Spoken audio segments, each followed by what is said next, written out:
श्री कृष्ण चैतन्य प्रभु नित्यानंद श्री अद्वैत गदाधर शिवासादि गौर भक्त वृंद। हरे कृष्ण कृष्ण कृष्ण हरे हरे, हरे राम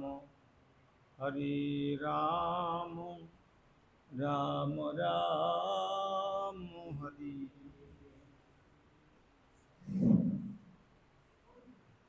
श्री गुरुदेव जय प्रभुपाद, जय राधा दामोदर, जय गोस्वामी, श्री राधे।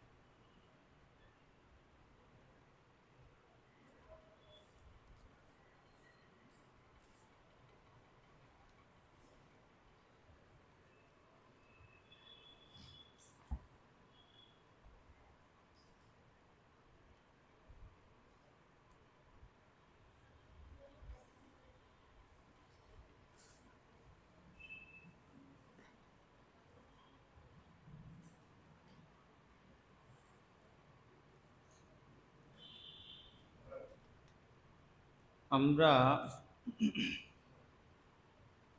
বিগত কল্য আস্বাদন করেছিলাম শ্রীমদ্ ভাগবতম দশম স্কন্ধের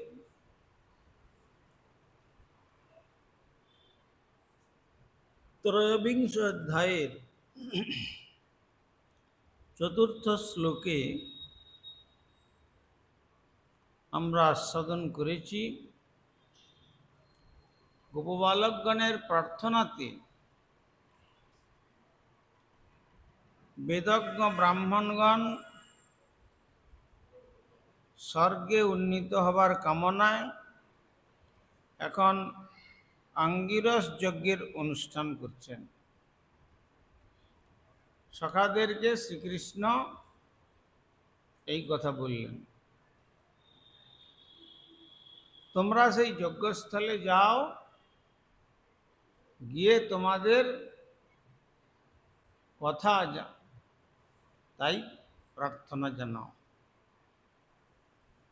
সেই জন্য তত্র গত্যৌ দনং গোপা যাচতা স্মদ বিসর্জিতা কীর্তয়ন্ত ভগবত আর্যস্য মম চাবিধাম। ভগবান শ্রীকৃষ্ণের নির্দেশ, সেখানে বললেন যে হে প্রিয় গোপবালকগণ, তোমরা যখন সেখানে গমন করবে তখন কিছু অন্ন প্রার্থনা করবে মাত্র। যাজ্ঞিক যে বিপ্রগণ আঙ্গিরস যজ্ঞের আয়োজন করেছেন স্বর্গপ্রাপ্তির আশায়, তোমরা সকলে সেখানে গমন করো, তখন গিয়ে সেখানে কেবলমাত্র কিছু অন্নের জন্য প্রার্থনা করবে। কেননা সর্বাপেক্ষা অন্নদানই হলো শ্রেষ্ঠ দান, আর দানেতে কি হয় না, দানের দ্বারা জীবের দুর্গতি খণ্ডন হয়। যে সমস্ত কর্মফলেতে যাদের যা দুর্গতি হওয়ার কথা, সে সমস্ত দানেতেই সমস্ত খণ্ডন হয়ে যায়। তবে দানটা সৎপাত্রে হওয়া দরকার। সৎপাত্রে বলতে ভগবানের নিয়োজনকে, ভগবানের উদ্দেশ্যে এবং সজ্জন মহাপুরুষগণ যারা, তাদের উদ্দেশ্যে দান করলে তারা সকলেই ভগবত কেন্দ্রিক জীবনযাপন করেন। তারা ভগবানকে না দিয়েই কোনো বস্তু গ্রহণ করেন। এমনকি এই যে আমরা তুলসীর মালা বা এই যে বস্ত্র, যজ্ঞোপবীত এ সমস্ত যে আমরা গ্রহণ করি, আগে ভগবানের চরণে দিয়ে তারপরে প্রসাদ রূপে আমাদের প্রাপ্য। তা না হলে দোকান থেকে কাপড় কিনে আনলাম আর পরে নিলাম, মালা কিনে আনলাম আর পরে নিলাম, তার দ্বারা শুদ্ধিতে লাভ করে না। কেন, যতক্ষণ পর্যন্ত শ্রী ভগবানের সঙ্গে সম্বন্ধ না হচ্ছে, শ্রী ভগবানের সঙ্গে সম্পর্ক বিচ্ছিন্ন হয়ে আমরা যা কিছু করব সবটাই ক্ষতিকারক। সেই জন্য শ্রী ভগবান বললেন যে দেখো, ওরা যে অঙ্গিরস যজ্ঞ করছে স্বর্গপ্রাপ্তির জন্য, সেই প্রাপ্তিতেও কোনো বাধা হবে না, আর ওদের কর্মের যে সমস্ত বন্ধনগুলো আছে সে সমস্ত বন্ধনগুলো খুলে যাবে।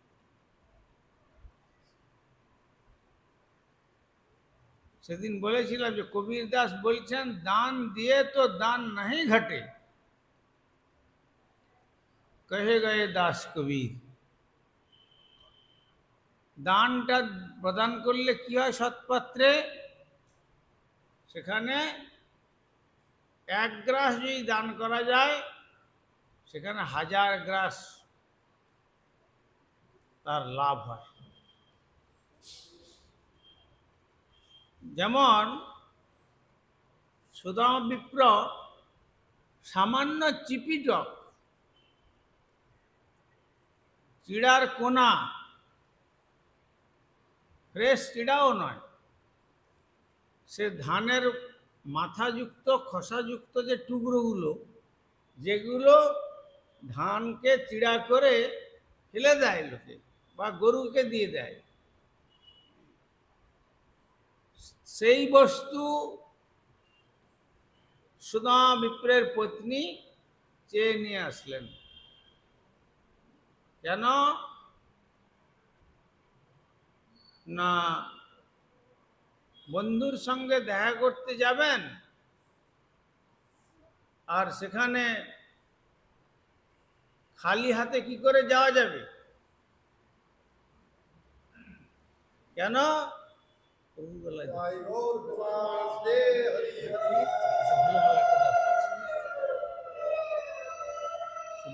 কোথায় গেল?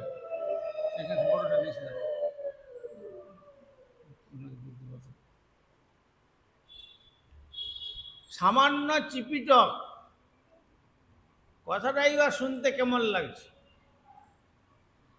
এই বড় বড় মালা তো ওটা তুলসী দিয়ে দাও। হ্যাঁ, আচ্ছা দাও, তারপরে বড় মালা একটা দিই।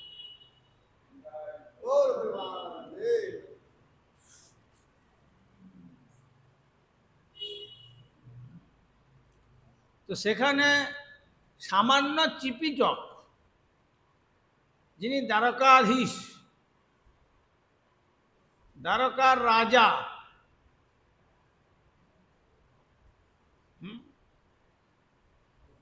তার কাছে সামান্য চিপিটকের কোনো মূল্য আছে?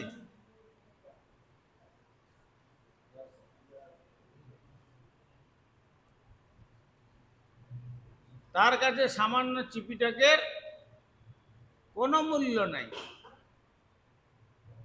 তথাপি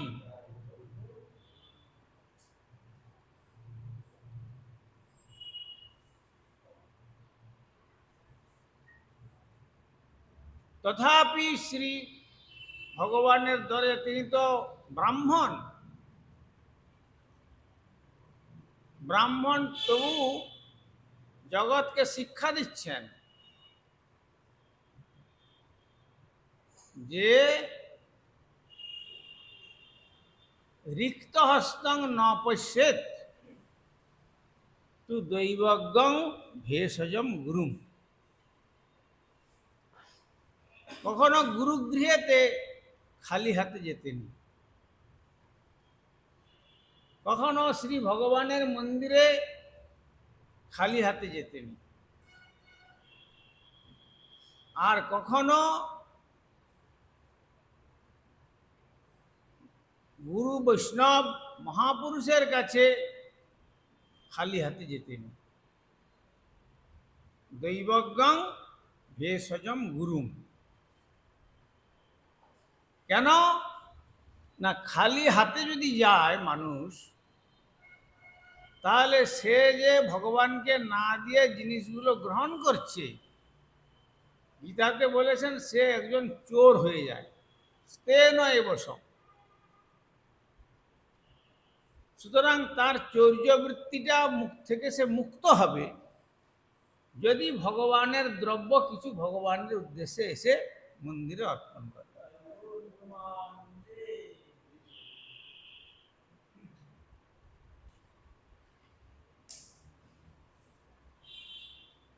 তো এখন সেই জন্য সামান্য চিপিটক তার স্ত্রীকে বললেন যে সেখানে যাব, আর তিনি তো রাজেশ্বর হয়ে গেছেন, দীর্ঘদিন হলো, আমার সঙ্গে কোনো সম্পর্ক নাই, আর এতদিন পরে কি শূন্য হাতে যেতে হয়?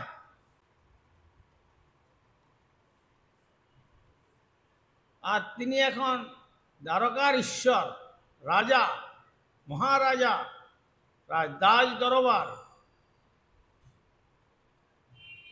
কিছু আর এনে দাও। তো এনে দেওয়ার তো কিছুই তো নাই আমার ঘরে, তাকে চাইবার জন্য তোমাকে পাঠাচ্ছি। কিন্তু তার সুদামা প্রবলের কিছু যদি এনে না দাও, আমি খালি হাতে যেতে পারবো না।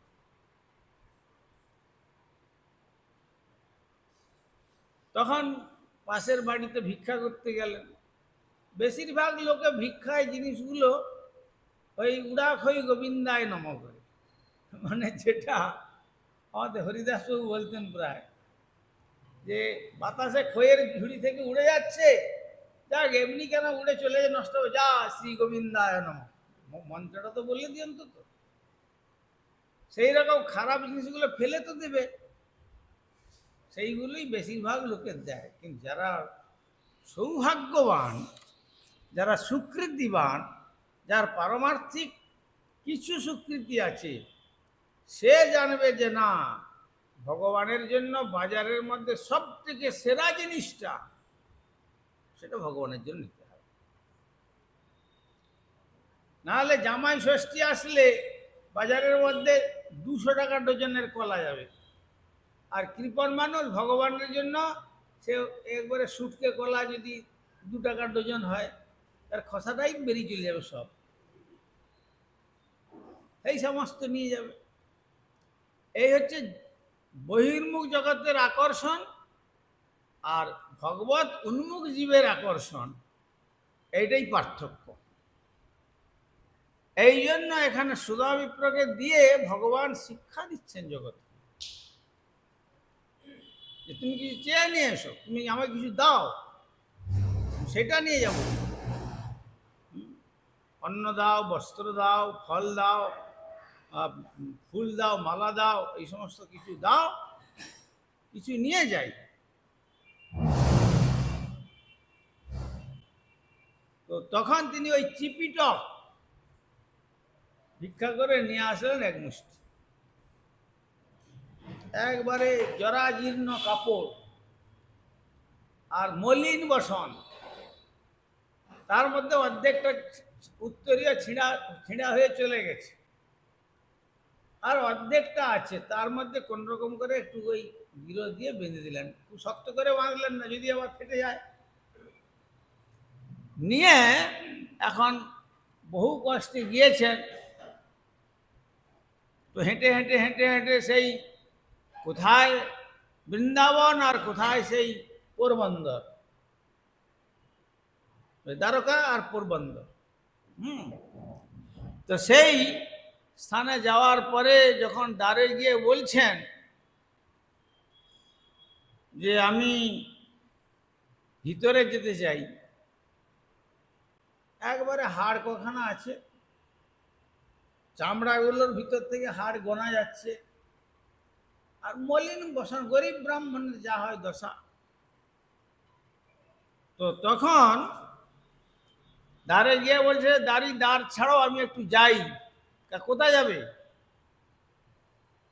তোমাদের রাজার কাছে একটু দেখা করতে। বলছে রাজার অনুমোদন ছাড়া দর্শন হবে না। আর প্রথমেই তারা নাকচ করে দিয়েছে রূপ দেখে। কেন, মানুষ তো জগতের আগে তো রূপটা দেখে, তার চাল চলনটা দেখলে বোঝা যায়। এটা কারা দেখে? প্রভুপাদ একটি শ্লোক ধৃতি করে বললেন, ভূতে পশ্যন্তি বর্বরা। মানে পার্থিব জগতের রূপটা দেখে আকৃষ্ট হয় যারা বর্বর জাতির প্রকৃতির মানুষ। হ্যাঁ, দেখতে খুব সুন্দর, কিন্তু গুণটা দেখে না। কেন, গুণটা দেখার মতো সে যোগ্যতা নেই। গুণটা দেখতে গেলে তো অন্তরের কথা জানতে হবে যে তিনি ভক্ত কিনা। যখন কিছুতেই দিলেন না, তখন বললেন যে জানো, কৃষ্ণ আমার বাল্য সখা।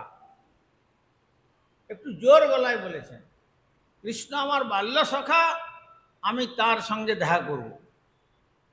তখন দাঁড়িয়ে আরো হেসে ফেলছে, কৃষ্ণ রাজেশ্বর, আর এরই বাল্য সখা হয় কখনো?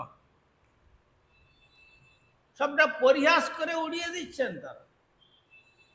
দাঁড়িয়ে রাজ দরবার না, রাজ দরবারে তো শক্ত মানা, যেতে দেবে না সাধারণকে। তো যখন পরিহাস করে উড়িয়ে দিচ্ছেন, কিন্তু ওই যে একটু গলায় মানে মানে উচ্চস্বরে বলেছেন যে কৃষ্ণ আমার বাল্য সখা, ভগবান তো অন্তর্যামী, তার কানে এই শব্দটি পৌঁছে গেছে। এক পাশে রুক্মিণী দেবী আর এক পাশে সত্যভামা দেবী চামর বেজন করছিলেন, আর সুবর্ণ সিংহাসনে ভগবান বসেছিলেন। আর সিংহাসন থেকে নেমে দ্রুত গতিতে দ্বারদেশে চলে আসছেন। এসে বলছেন, সখা তুমি এসছো? হ্যাঁ সখা, সখা এসো এসো। এই বলে কৃষ্ণ যে তাকে একবারে আলিঙ্গন করে ফেলছেন, আর যেন ভাবে গদগদ অবস্থা। আর যারই যারা ছিল তারা তো অতি সংকোচ, আমরা তাহলে কার সঙ্গে এতক্ষণ এরকম আচরণ করেছি। আর দুজনকে একবারে ভাবেতে বিভোর হয়ে ধরাধরি করে সূক্ষ্মত্বের বন্ধনে যেখানে কৃষ্ণ বসেছিলেন সেইখানে নিয়ে গেলেন। এদিকে দাঁড়িয়ে একটু লজ্জিত হয়ে পড়েছেন। তো হোক, প্রভুর আদেশ তারা প্রতিপালন করেছেন। তো যখন সেখানে গিয়ে কৃষ্ণের নিজের যে সুবর্ণ সিংহাসন, সেই সিংহাসনে তাকে বসিয়ে দিয়ে কি করবেন কি না করবেন কৃষ্ণ যেন ভেবে ঠিক পাচ্ছেন না। আর রুক্মিণী সত্যভামা তো অবাক হয়ে তাকিয়ে আছেন যে কি ব্যাপার, এরকম তো কোনোদিন দেখি নেই। ইনি রাজা এত অঞ্চলের, আর এই সাধারণ একজন প্রজা এসে তার প্রতি এত আগ্রহ। যা সুবর্ণ ভিঙ্গার নিয়ে এসো, আর চন্দন, অগুরু, কর্পূর, কস্তুরী এইসব দিয়ে জলকে সুগন্ধিত করে আর কৃষ্ণ নিজে চরণ ধোয়াতে শুরু করলেন। তিনি সত্যভামা মনে করছেন, বাবা যদি এইরকম, তাহলে আমাদের কি করা দরকার এখন? তার উপায় নেই, তখন বাতাস করতে শুরু করেছেন।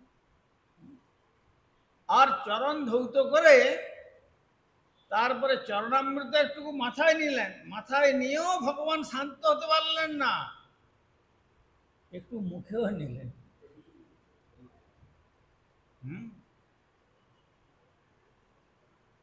তো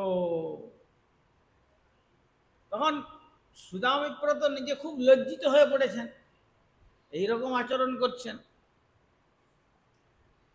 তারপরে বলছেন যে সখা, এত অনেকদিন পরে তো আসা হলো,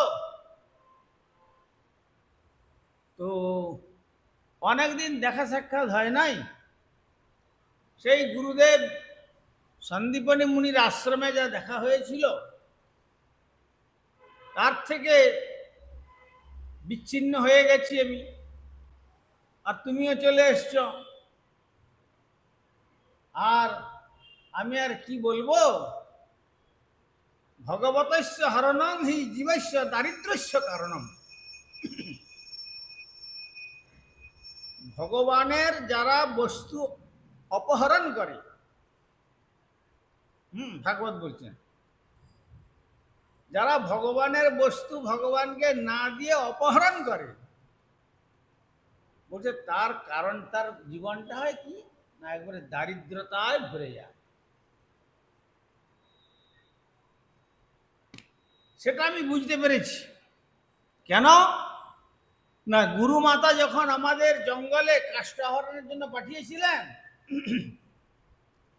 রাস্তায় ভোজন করবার জন্য, পাছে তোমার কষ্ট হবে, তুমি নন্দ বাবার পুত্র, রাজার পুত্র, বিশেষ করে তোমার প্রতি লক্ষ্য করে গুরু মাতা কিছু ছোলা এই জাতীয় দ্রব্য দিয়েছিলেন, কৃষ্ণকে ক্ষুধা লাগলে এগুলি দেবে।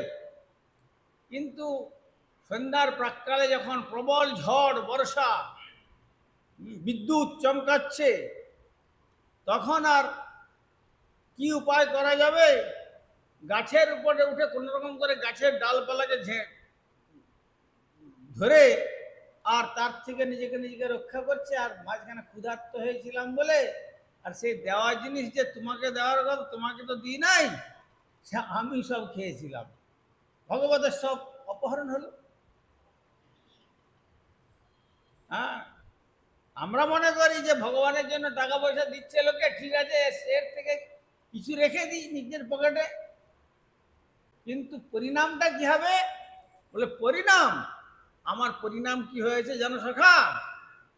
কি হয়েছে না, আমার অনেকগুলি সন্তান সন্ততি জন্মেছে। না তুমি বিয়েও করে ফেলেছ? বলে হ্যাঁ বিয়ে করেছি। আর ছেলেও হয়েছে? বলে হ্যাঁ। তো তুমি তো বিয়ে করেছো, আমাকে তো কোনো সংবাদ দাওনি। তখন রসিকতা করে সুধৈপ্র বলছে, কৃষ্ণ তুমি বিয়ে করেছো করো নাই? তুমি তো বিয়ে না করলে রাজা হতে পারবে না। না আমিও তো করেছি। তো আমি কতগুলি জানো তো? 16,108। আর আমি একমাত্র একটিকে বিয়ে করেছি। যা ওর কথা বাদ দিয়ে দাও, ওই চ্যাপ্টারটা ভুলে যাও। তুমি আমি সমান, তুমিও বলো নাই আর আমিও বলি নাই। আমার সময় তোমাকে নিমন্ত্রণ করি নাই, আর তোমার সময় তুমি আমাকে নিমন্ত্রণ করো, দুজনে সমান হয়ে গেল।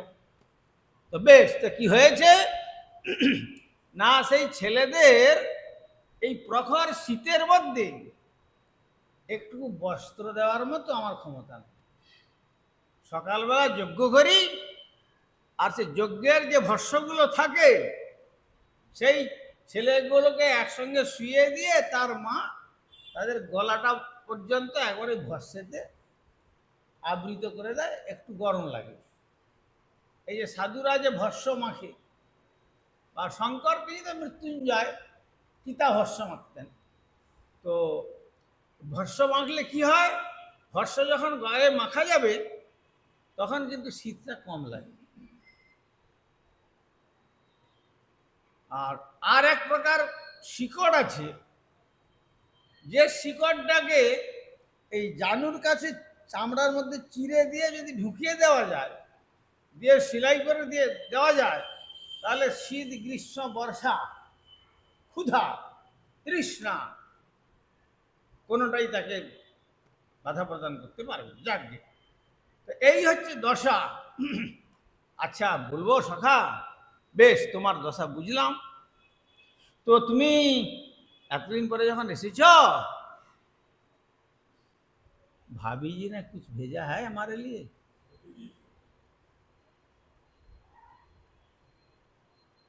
कुछ भेजा है? তখন তো শুধু আমার মনে গেছে কি কোথায় রাজপুরী, আর এই সোনার সিংহাসন, আর এই 16,108 মহিষী, সকলে দেখছে যে এত দূর সব সোনার অলঙ্কার, অলঙ্কার, গলার অলঙ্কার, কানের অলঙ্কার, নাকের অলঙ্কার, চিঠির অলঙ্কার, কোটিতে চরণে সব সোনা, সোনা দানা মণি মাণিক্য ভর্তি। এর কাছে আমি চিপিটক বের করবো, তখন এই গোপন করে কক্ষস্থলের মধ্যে চেপে রাখছেন। আর যেখানে আবৃত হয়ে থাকে ওইখানেই তো দৃষ্টি যায়। যেখানে আবরণ সেখানে দেখবেন দৃষ্টি বেশি, চোখ সেই দিকে যাবে দ্রষ্টার। তো তখন সখা বলছেন যে আমার কিছু থাকলে কি আর আমি আসতাম, তো আমি কিছু নিয়ে আসিনি। তখন কৃষ্ণ বলছেন ওই যে এটা আছে বলে মনে হচ্ছে এখানে। বলে না না না, কিছু নেই কিছু নেই, এই বলে যখন চেপে ধরছেন কৃষ্ণ জোর করে বের করলেন।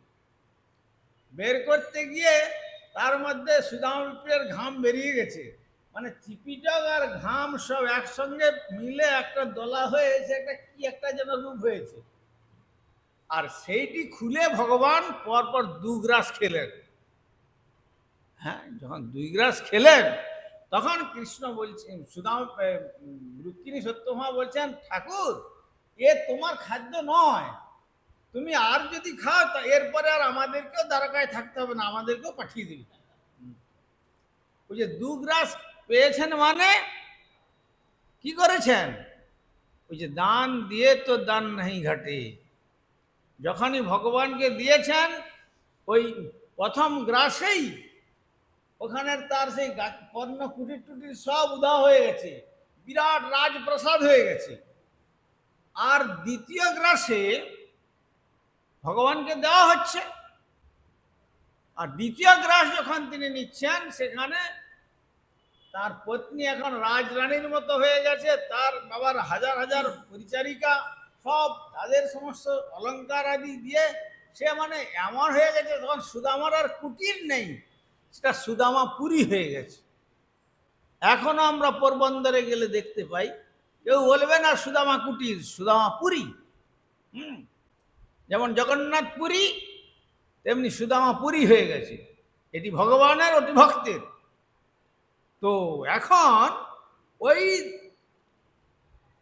যখন এই সমস্ত হলো, তারপরে প্রসাদের আয়োজন হলো, আর রুক্মিণী সত্যভামাদি সকলে যথেষ্ট সেবা করলেন।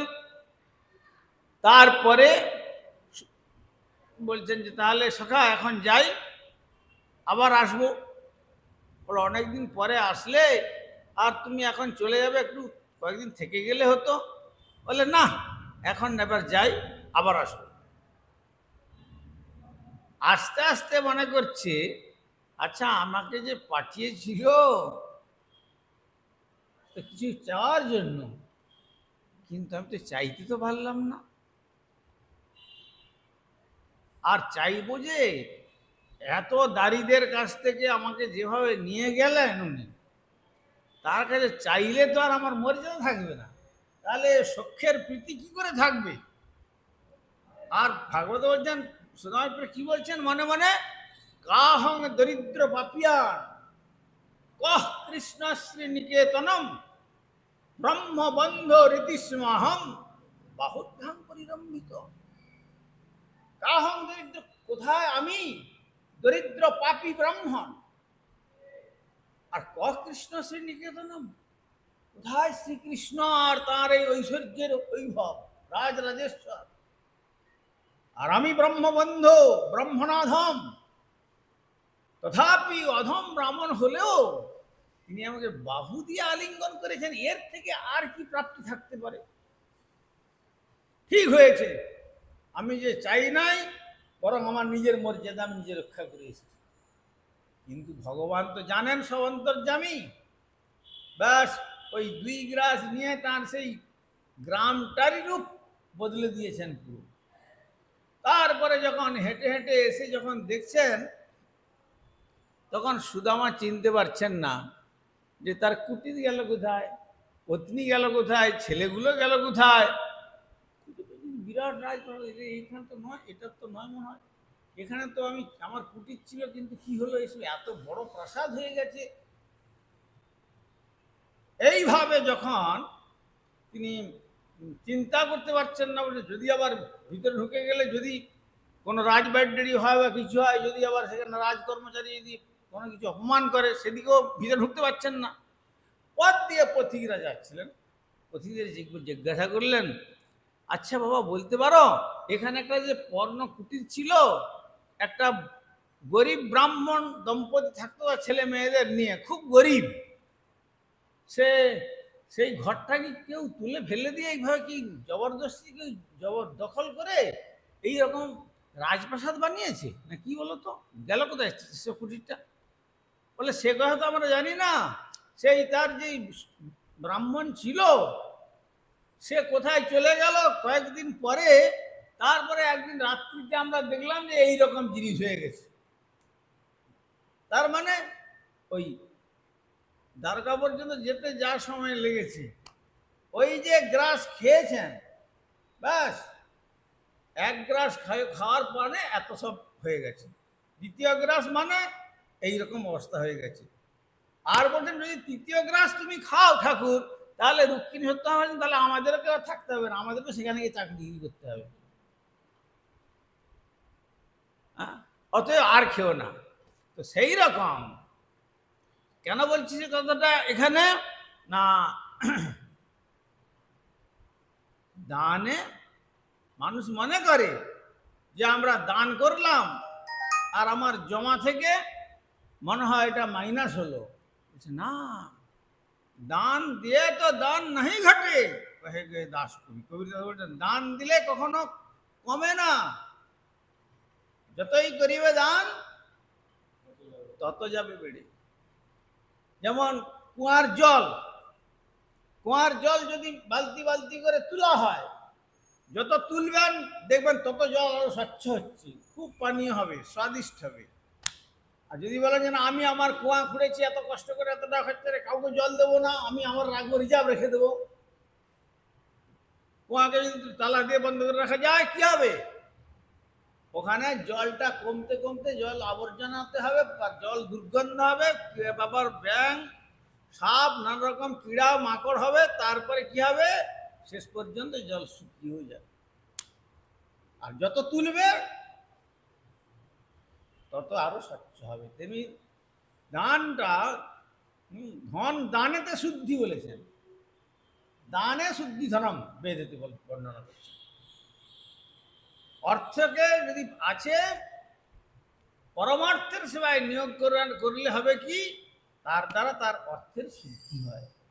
আর যত গুণ দান করবে সেখানে কোথায় এক গ্রাস চিপিটক আর কোথায় সেই সুদামা পুরী, চিন্তা করা যায়।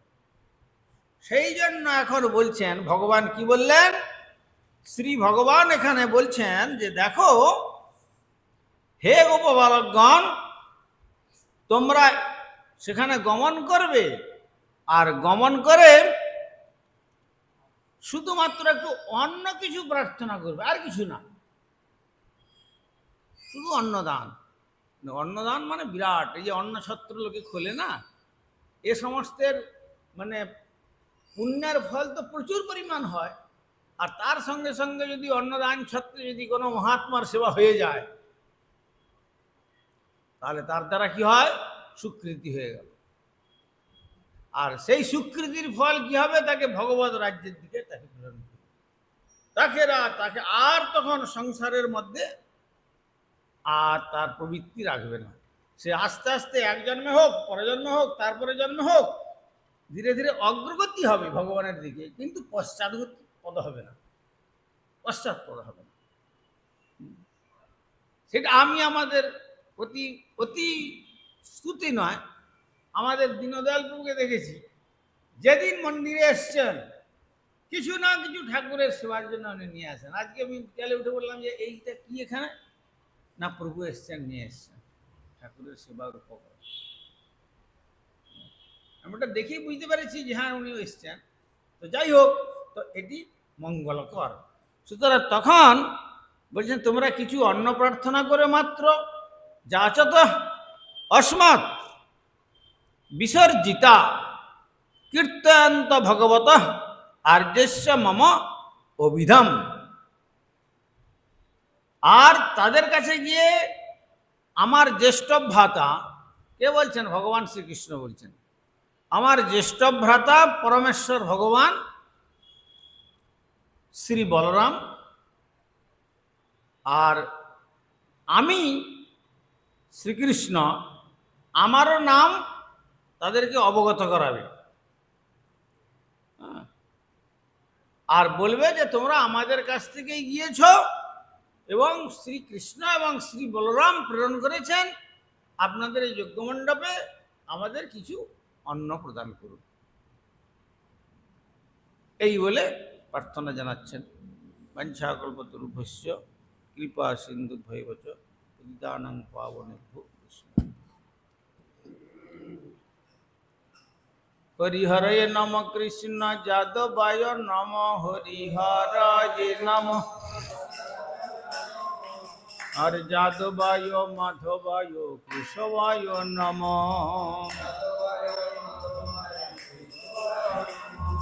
গোপাল গোবিন্দ রাম শ্রী মধুসূদন, গোপাল গোবিন্দ আর গিরিধারী গোপীনাথ মদন মোহন। শ্রী চৈতন্য নিত্যানন্দ শ্রী অদ্বৈত সীতা, হরি গুরু বৈষ্ণব ভাগবত গীতা।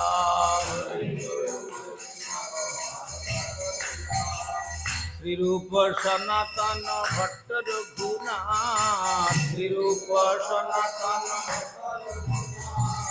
শ্রীজীব গোপাল ভট্ট দাস রঘুনাথ। এই ছয় গোসাইর করি চরণ বন্দন, আর যাহা হইতে বিঘ্ন নাশ অভীষ্ট পূরণ। এই ছয় গোসাই যার মুই তার দাস, এই ছয় শাসবার পদ রেণু মোর পঞ্চগ্রাস, শাসবার আদের চরণ সেবী ভক্ত শোনেবার। মার জনমে জনমে হয় এই অভিলাষ, জনমে এই ছয় গোসাই যাবে ব্রজে কইলাম।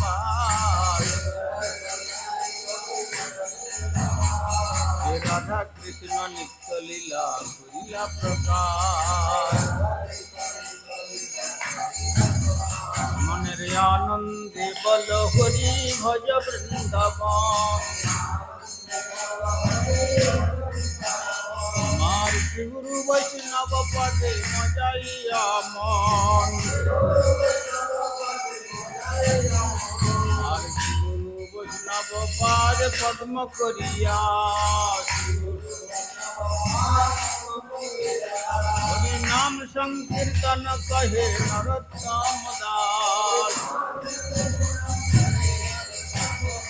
বলো হরে কৃষ্ণ কৃষ্ণ কৃষ্ণ হরে হরে, হরে রাম রাম রাম হরে হরে।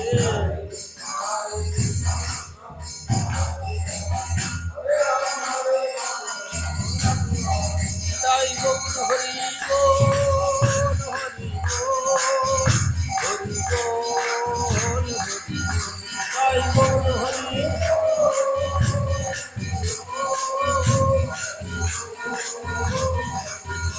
তাই গৌর হরি বল, হরি বল, হরি